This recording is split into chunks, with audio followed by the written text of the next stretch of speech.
Imagine volunteering for one of the most dangerous missions in human history. Not because someone ordered you to, not because you were captured by accident, but because you chose it. Imagine hearing rumors about a place where people disappear, a place surrounded by barbed wire, guard towers, armed guards, and almost no one ever comes back. Now imagine deciding you're going to get yourself arrested on purpose, because someone needs to find out what's happening inside, and someone needs to tell the world. This is the story of Witold Pilecki, the man who willingly entered Auschwitz and lived to escape. The year is 1940. Poland has already been invaded by Nazi Germany.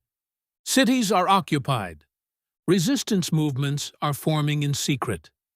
And across the country, people are vanishing.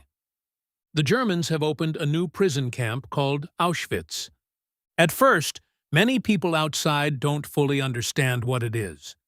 Some believe it's simply a detention camp. Others hear terrifying rumors: beatings, executions, starvation, forced labor.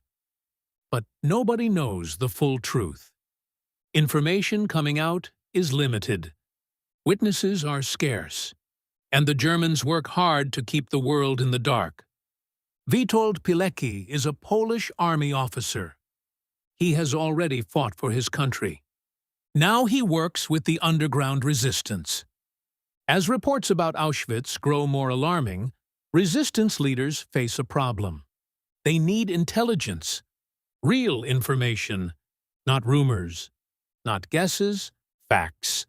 Someone needs to get inside the camp. Someone needs to learn what's happening. Someone needs to organize resistance from within. Someone needs to send reports back out. It's an assignment almost certain to end in death. Pilecki volunteers. The plan sounds unbelievable. He will intentionally allow himself to be arrested during a German roundup in Warsaw. He will enter Auschwitz as a prisoner. Then he will gather intelligence and build a secret network. In September 1940, the mission begins. German forces conduct one of their regular sweeps through the city.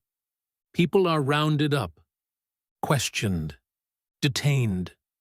Many have no idea where they're being taken. Pilecki deliberately places himself in the path of the operation. Soon, he is arrested, just as planned. But now, there is no turning back. The Germans load prisoners onto crowded transport trains. The conditions are miserable. People are crammed together. Fear spreads through the cars. Nobody knows exactly where they are going. Eventually, the train arrives. The prisoners see fences, guard towers, barbed wire, armed guards. They have reached Auschwitz. The moment they arrive, the reality becomes clear. The guards shout orders. Prisoners are beaten, humiliated, stripped of their identities.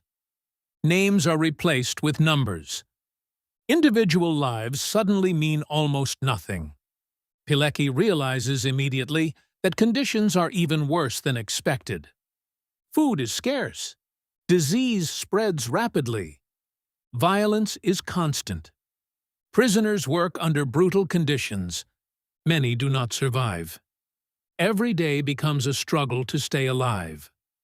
But Pilecki hasn't forgotten why he came. His mission is only beginning.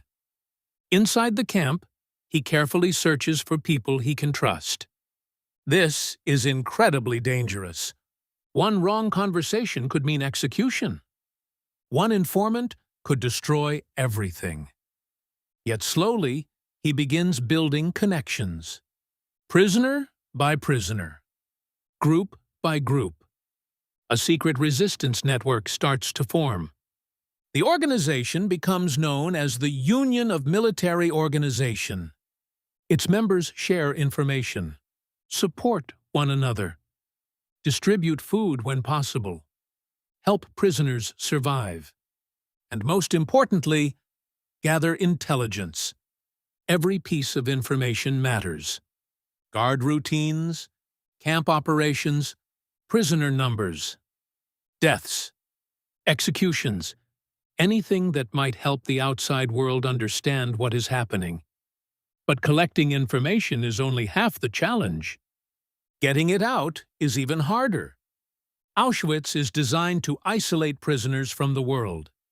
Communication is tightly controlled. Anyone caught passing information risks torture or death. Still, the resistance finds ways. Messages are smuggled. Information moves through secret channels. Reports eventually reach members of the Polish underground outside the camp. Then they continue onward. For perhaps the first time, detailed accounts of conditions inside Auschwitz begin reaching the outside world. Pilecki's reports describe starvation, forced labor, systematic brutality, mass suffering, and growing evidence of large-scale murder. The reports paint a horrifying picture, but convincing people outside is difficult.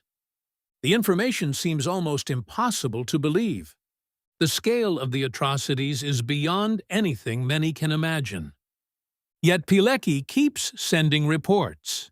Again and again, he wants governments and military leaders to understand the truth. He hopes action will follow. Meanwhile, life inside Auschwitz grows even more dangerous. The camp expands. More prisoners arrive. Deaths increase. Executions become routine. The resistance network must constantly adapt. Members are arrested. Some disappear. Others are killed. Every day brings new risks. Yet the organization survives. For nearly 3 years, Pilecki continues operating inside the camp. 3 years. Imagine waking up every morning behind barbed wire, never knowing if you'll survive the day, never knowing if your secret activities have been discovered, never knowing whether help is coming. Most people would focus solely on staying alive. Pilecki is trying to fight a war from inside a concentration camp. By 1943, he reaches an important conclusion. The intelligence mission has succeeded. The world has been warned. But remaining inside Auschwitz is becoming less useful.